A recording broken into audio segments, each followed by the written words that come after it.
2022 is about to and. कुछ ही दिनों में 2022 जो हमारा साल है वो खत्म हो जाएगा।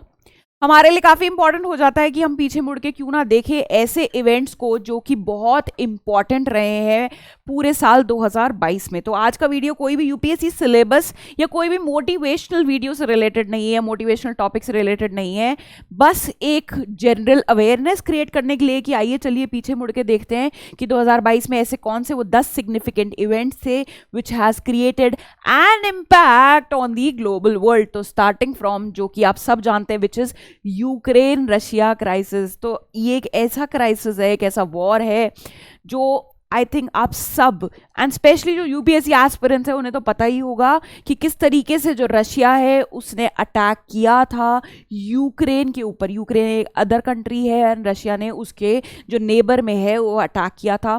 बहुत सारी थ्योरीज है, अपने अपने रीजंस दोनों कंट्रीज प्रोवाइड कर रहे हैं कि रशिया ने क्यों अटैक किया, क्योंकि काफ़ी स्ट्रैटेजिकली इम्पॉर्टेंट है यूक्रेन रशिया के लिए। कई बार ये भी एक थ्योरी निकल के आई है कि जो रशिया है वो नहीं चाहता है कि यूक्रेन नेटो का मेंबर बने। साथ ही साथ अगर हम यूक्रेन के पॉइंट ऑफ व्यू से बात करें तो यूक्रेन कहता है कि भाई हमारी बहुत ज़्यादा इंपॉर्टेंस है because we are known as the wheat basket of the world. तो उस नज़रिए से अगर देखा जाए तो यूक्रेन काफ़ी ज़्यादा इंपॉर्टेंट हो जाता है एंड दैट इज़ बाय कहीं ना कहीं Russia is trying to annex Ukraine.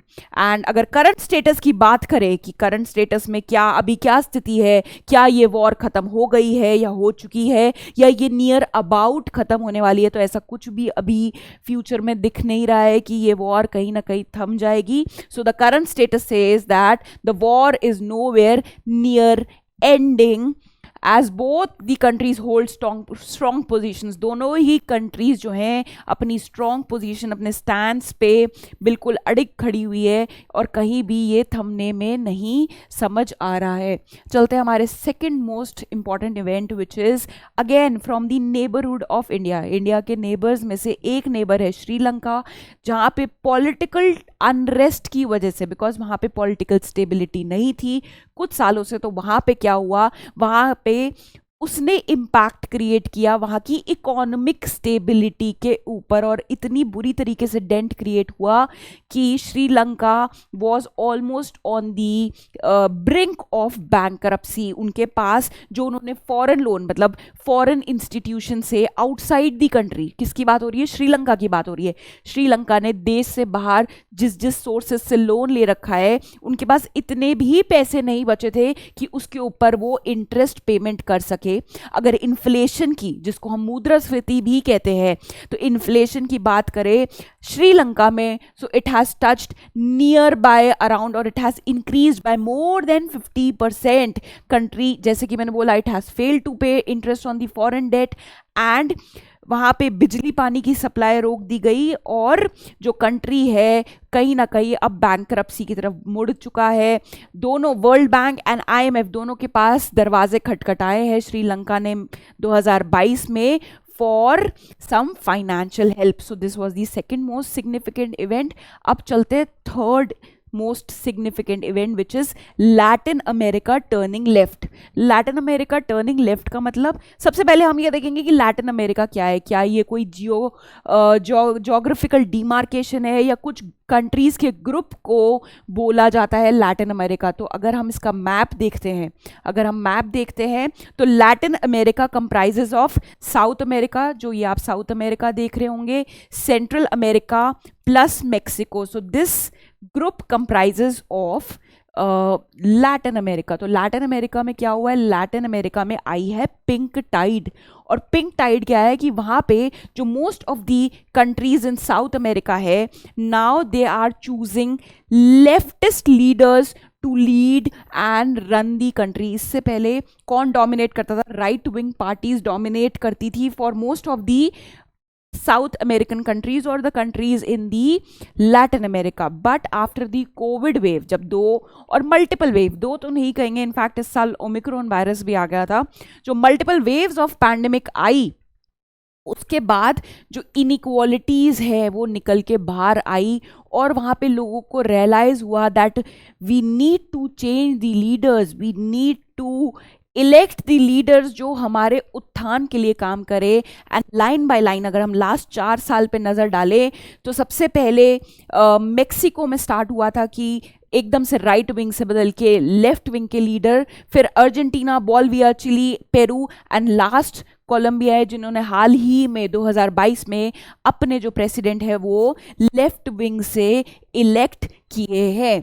चलते हैं next important news which is very very very important.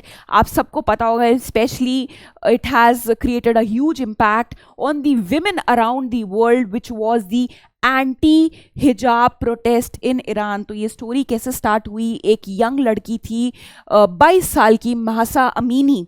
उन्होंने हिजाब, आपने देखा होगा कि बहुत सारे मुस्लिम्स एक ब्लैक कलर का स्कार्फ जिसको हिजाब भी बोला जाता है उसको कैरी करते हैं और वो उनके जो उनके रिलीजन के अकॉर्डिंग प्रोवाइड करा गया है। तो ये जो 22 साल की यंग मासा अमीनी थी, इन्होंने इसको ठीक से नहीं कैरी किया हुआ था। और जो ईरान की मॉरल पुलिस थी, एक तो होती है पुलिस जो आपके ऊपर सिविल लॉज को इन्फोर्स करती है, लेकिन जो गल्फ कंट्रीज़ है यहाँ पे एक मॉरल पुलिस का भी कॉन्सेप्ट होता है जो ये देखते हैं, चेक करते हैं कि आप अपने जो रिलीजन के अकॉर्डिंग प्रैक्टिसेस बताई गई है उसको ठीक से फॉलो कर रहे हो कि नहीं कर रहे हो। तो ईरान में भी ऐसा ही कुछ हुआ कि ये जो लेडी थी, इन्होंने अपना जो हिजाब है उसको ठीक से कैरी नहीं किया गया था और इनको पुलिस पकड़ के ले गई एंड इनकी कस्टोडियल डेथ हुई। कस्टोडियल डेथ मतलब जो कस्टडी में पुलिस द्वारा ब्रूटैलिटी द्वारा कहीं ना कहीं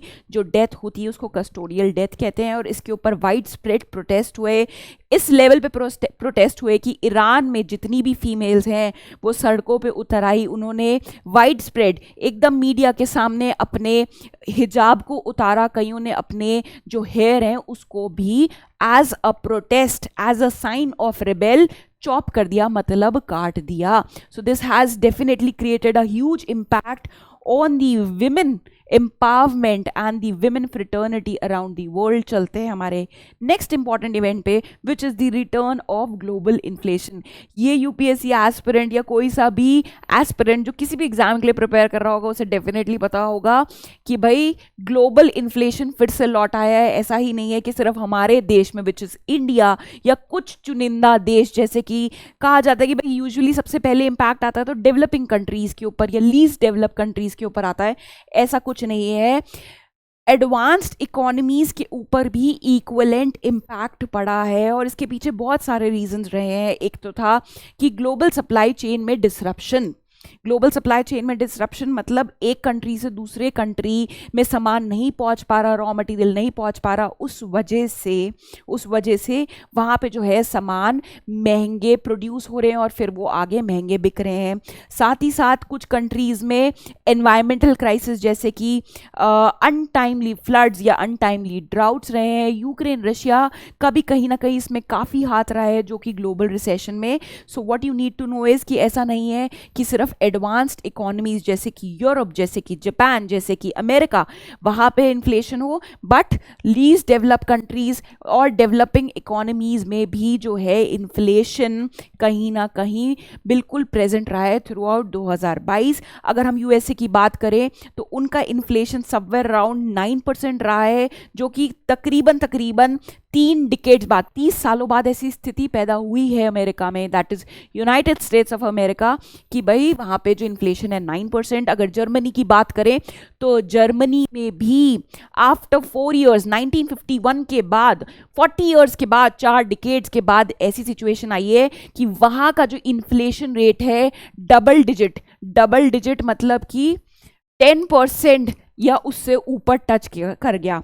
इंडिया की चलिए आइए फटाफट से बात कर लेते। तो इंडिया पे अगर नज़र डाले तो आप सबको पता ही होगा, क्योंकि मैंने इस पे डेफिनेटली वीडियो बनाया है, ये टॉपिक आपसे डिस्कस किया भी है कि इंडिया में लास्ट 3 कॉन्जिक्यूटिव क्वार्टर्स मतलब लास्ट 9 महीने से, क्योंकि एक क्वार्टर में कितने होते हैं 3 महीने, तो 3 क्वार्टर में कितने हो गए 9 महीने, तो लास्ट 9 महीने से भी इंडिया में भी जो इन्फ्लेशन का दर है, इन्फ्लेशन का रेट है, वो टॉलरेंस बैंड, इंडिया का टॉलरेंस बैंड है 2 to 6%, उससे ऊपर रहा है अक्टूबर 2022 तक। तो yes, the comeback of global inflation. Next important news for us और the event for us is the shortest ruling prime minister. आप ये फोटो देख के बिल्कुल सही से समझ गए होंगे कि मैं किसकी बात कर रही हूँ, क्योंकि इसके बाद जो इवेंट हुआ था वो इंडिया के लिए काफ़ी काबिल तारीफ और एक हिस्टोरिक मोमेंट था कि कोई इंडियन ओरिजिन का पर्सन ब्रिटिशर्स के यहाँ पे प्राइम मिनिस्टर बना है। तो हाँ, बिल्कुल आपने सही समझा, मैं इस टाइम बात कर रही हूँ लिज ट्रूस की, which was the shortest serving prime minister in the United kingdoms. तो उन्होंने अक्टूबर 20 को जो मिस लिज ट्रूस थी उन्होंने रिज़ाइन कर दिया अपने ऑफिस से। और ऐसा क्यों हुआ, उसके पीछे डेफिनेटली ऐसा नहीं था कि कोई पॉलिटिक्स थी, but yes to the some extent, but more of the faulty practices या जो फॉल्टी डिसीजन या गलत डिसीजन लिज ट्रूस ने लिए after coming or after taking the oath of the prime minister of the country, and one of the major bad decision जो उन्होंने लिया था was related to the tax cuts. उन्होंने tax cuts दिए वहाँ के बिजनेस हाउसेस को, जिसने क्या किया, जिसने ऐड किया to the already worsening inflation situation. भाई यूके में क्या था, ऑलरेडी बहुत ज़्यादा इन्फ्लेशन थी, टैक्स कट कर देने से लोगों के हाथ में पैसा और बढ़ गया, और पैसा बढ़ा तो मतलब इन्फ्लेशन का रेट और बढ़ा, चीज़ें और महंगी हो गई। तो faulty decisions which she has taken eventually led her to resigning from the PM office। और इसके बाद हम सबको पता है कि हमारे इंडियन ओरिजिन के जो ऋषि सुनक हैं वो आए, हमारे जो PM ऑफिस है उसमें इलेक्ट करे गए, which is a great achievement if we see from the India's point of view। चलते हैं हमारे नेक्स्ट न्यूज़ पे, which is the former PM of Japan shot dead. तो शिंजो आबे आप सबने सुना ही होगा, काफ़ी फेमस लीडर थे और इंडिया के साथ उन्होंने जो रिलेशनशिप, जो कॉर्डियल रिलेशन बढ़ाने में काफ़ी सहयोग किया। He was shot dead. अभी वो सर्विंग प्राइम मिनिस्टर नहीं थे, he was a former prime minister, मतलब पहले वो प्राइम मिनिस्टर रह चुके हैं। And he is also known as the longest serving prime minister of Japan. And ये एक पब्लिक कैंपेन के लिए निकले हुए थे और मार्केट के बीचों बीच खड़े हुए इनको किसी ने आके जो है गोली मार दी, विच इस इवेंट की काफ़ी निंदा करी गई थी, talking about the security forces which is provided to the prime minister of the country. So the longest serving prime minister थे, 2006-07 में भी इनका टेन्योर रहा है, और 2013 से लेके 2020 तक ये जापान के प्राइम मिनिस्टर रहे हैं। चलते हैं नेक्स्ट हमारे सिग्निफिकेंट इवेंट पे, is the worst disaster on the earth. ये किसने कहा गया, ये किसके द्वारा ये स्टेटमेंट दिया गया था और किसके लिए दिया गया था। सबसे पहले तो बात करते हैं किसने दिया था। तो जो director general of World Health Organization, जिसको आप WHO भी बोलते हैं या WHO के नाम से जानते हैं, उनके डायरेक्टर जनरल ने ये स्टेटस या ये कमेंट किया था। किसके लिए, इथोपिया एक कंट्री है जो कि हॉर्न ऑफ अफ्रीका में एग्जिस्ट करती है। अगर आप यहाँ पे मैप देख रहे होंगे तो ये है हॉर्न ऑफ अफ्रीका, और यहाँ पे आप ये देखिए ये है इथोपिया। इथोपिया में एक रीजन है बाय द नेम ऑफ तिग्रे। यहाँ पे बहुत ही मासिव लेवल पे ह्यूमैनिटेरियन कॉन्फ्लिक्ट हुए, जिसकी वजह से बहुत लोगों को अपने घर छोड़ के निकलना पड़ा।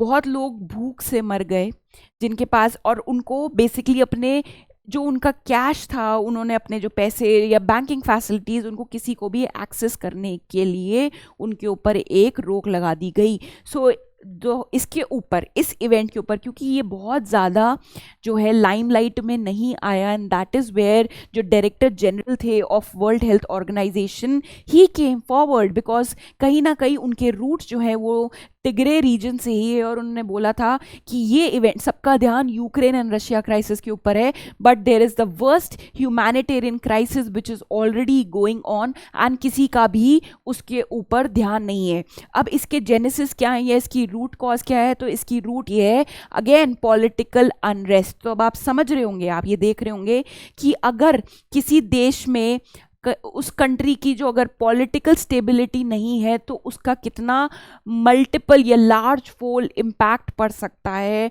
उस देश की आर्थिक व्यवस्था पे, उस देश की सिक्योरिटी के ऊपर भी। सो अगेन एन एग्जाम्पल की अगर पॉलिटिकल अनरेस्ट है जो कि यहाँ इथोपिया के टिग्रे रीजन में हुआ, which has caused 6 million people, which has affected 6 million people which were deprived of basic food, shelter and medicine, and that is why it has been regarded as the worst disaster on the earth by the Director General of World Health Organization.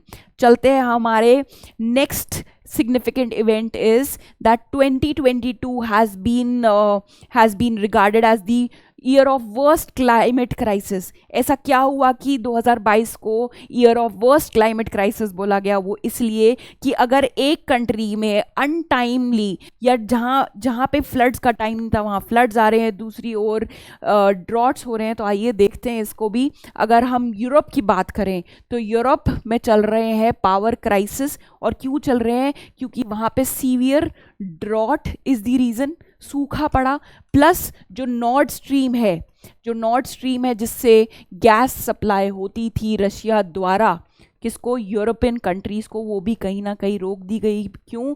Owing to the Ukraine Russia crisis, क्योंकि Europe किसके against खड़ा है? Europe खड़ा है Russia के against. Europe favour करता है Ukraine को, तो रशिया ने बोला ठीक है अगर तुम इसे फेवर करना है तो ये लो, फिर नेचुरल गैस को हम भी रोक लेते हैं।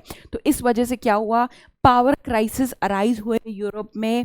वहाँ पे जो डिमांड है पावर की उसको कहीं ना कहीं क्या फुलफिल नहीं कर पा रही है यूरोपियन गवर्नमेंट। एंड उसका one of the reason is also drought, क्योंकि इनफ वहाँ पे जो है पानी, मॉनसून ही नहीं आया, पानी नहीं आया, तो इस वजह से इलेक्ट्रिसिटी भी जनरेट नहीं हो पाई। उसके बिल्कुल विपरीत स्थिति देखें तो पाकिस्तान का क्या हाल हुआ इस साल 2022 में? Starting from somewhere July to October Pakistan was drenched in floods. वहाँ पे क्या बाढ़ आई हुई थी, काफ़ी ज़्यादा रीज़न। सिंध एंड बलूचिस्तान अगर हम बात करें पाकिस्तान में तो totally was drench into water. बहुत लोगों को अपने घर छोड़ के जाना पड़ा, दूसरे सिटीज़ में माइग्रेट करना पड़ा, और इस वजह से कहीं ना कहीं वहाँ पे फूड इन्फ्लेशन भी विटनेस किया गया, क्योंकि जितनी फसलें थी वो ख़राब हो गई। जब फसलें ख़राब होती हैं तो जो चीज़ें हैं वो महंगी होती है देश में। और कहीं ना कहीं पाकिस्तान में भी क्या is witnessing high rate of inflation. ठीक है, अब चलते हैं हमारे next important event and which is the crash of FTX। तो FTX, ये वाली न्यूज़, जो लोग ट्रेड या क्रिप्टो करेंसी में दिलचस्पी रखते हैं उन्हें तो डेफिनेटली पता ही होगा कि मैं किस बारे में बात कर रही हूँ, विच is the crash of the one of the largest exchanges for crypto. तो अभी की न्यूज़ है, बहुत ही रीसेंट न्यूज़ है, जहाँ पे क्या हुआ था कि क्रिप्टो करेंसी, जैसे कि हमने देखा होगा कि स्टॉक एक्सचेंजेस पे क्या ट्रेड होता है, शेयर्स ट्रेड होते हैं। स्टॉक एक्सचेंज जैसे इंडिया के BSE NSE, वहाँ पे ट्रेडिंग होती है शेयर्स की। सिमिलरली क्रिप्टो करेंसी के ट्रेड के लिए भी एक्सचेंजेस बनाए गए हैं, and one of the exchange is FTX। तो जो ये FTX है इसने हाल ही में बैंकरप्सी फाइल करी है और हाथ खड़े कर दिए कि भाई मेरे पास पैसा नहीं है मेरे कस्टमर्स को लौटाने के लिए, जिस वजह से जो क्रिप्टो का पूरा एंटायर यूनिवर्स है वो भी कहीं ना कहीं क्रैश कर गए हैं। जो वेरियस क्रिप्टो करेंसीज हैं like bitcoin, like dose coin, उनकी भी जो वैल्यू है वो बहुत ही बुरी तरीके से नीचे आ गई है। सो बेसिकली FTX के बारे में थोड़ा सा पता कर लेते कि FTX है क्या। ये एक क्रिप्टो एक्सचेंज है विच इज़ हेल्ड बाय, किसके द्वारा ये ओन किया गया है? एक 30 साल के युवक हैं by the name of Sam Bankman. तो इनके द्वारा ये इन्हीं का है, और he used to make money via arbitrage. तो आर्बिट्रेज क्या होता है कि आपने एक कंट्री से सस्ते में क्रिप्टो करेंसी खरीदी और दूसरे कंट्री में उसके अगर रेट बढ़े हुए तो वहाँ उसको बेच दी। सो बीच में जो प्रॉफिट आया that is what is known as arbitrage. और ये सैम बैंकमैन भी कुछ इसी प्रकार की जो है एक्टिविटीज करते थे with the help of the crypto exchange which is FTX। अब जो ये कैलकुलेशन और जो हिसाब किताब बिठाते थे वो कहीं ना कहीं बीच में गलत पड़ गया और इनके पास जो पैसे थे वो ख़त्म हो गए। एंड फाइनली ये स्थिति आ गई कि इनको जो है हाथ खड़े करने पड़ गए दुनिया के सामने, अपने कस्टमर्स के सामने, कि हमारे पास आपको लौटाने के लिए पैसे नहीं हैं। और इसका डेफिनेटली वाइड स्केल इम्पैक्ट आया on the various crypto currencies of the world. तो अब आपको समझ आएगा क्यों इम्पॉर्टेंट है कि क्रिप्टोज का भी एक सेंट्रल रेगुलेटर होना चाहिए, ताकि इस तरीके के इवेंट्स ना अकर हो, जो लोगों ने अपने पैसे इन्वेस्ट किए हैं वो ना डूबे, और इन्वेस्टर्स का जो इंटरेस्ट है, इन्वेस्टर्स का जो विश्वास है, जो ट्रस्ट है, वो इस पूरे सिस्टम में बना रहे। So with this we come to the end of the video and I hope आपको वीडियो अच्छा लगा होगा। जब हम पीछे मुड़ के देखते हैं कि ऐसे को कौन से 10 इवेंट्स थे जो कि काफ़ी इंपॉर्टेंट रहे हैं 2022 में। वीडियो अच्छा लगा हो तो डेफिनेटली इसको लाइक करें, और बहुत ज़्यादा अच्छा लगा हो तो अपने दोस्तों के साथ इसको शेयर भी करें। Signing off for the day. Thank you so much.